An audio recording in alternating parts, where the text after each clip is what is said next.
Hi, my name is Emily Autenrieth. I use she or a pronouns, and I am the owner of A Seat at the Table Books. I identify as queer both in terms of gender and sexuality.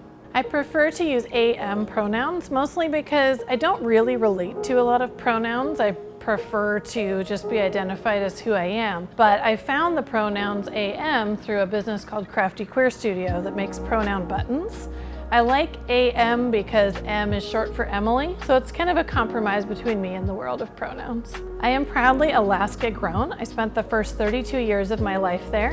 I grew up in a very supportive and loving home, but one that was conservative in terms of both religion and politics. My mom was a volunteer librarian, and that is where that open door into other lives really was there for me because we got to read anything we wanted. And books let me see the lives of other people and see just how human they were, and they gave me a very non-judgmental, safe window into what it's like to be in a different life.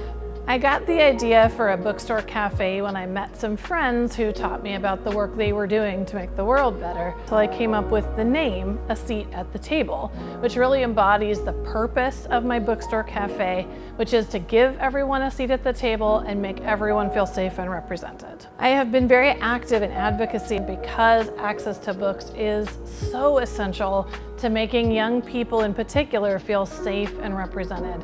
And when these book ban efforts are successful, they close young people into boxes that are really unsafe for them. I love Pride Month because it's a chance to lean into the joy of being queer and being on the LGBTQ+ spectrum. We need joy. We need to tell the stories about what is hard for us, the challenges we're facing, the book bans, but we also need to celebrate who we are.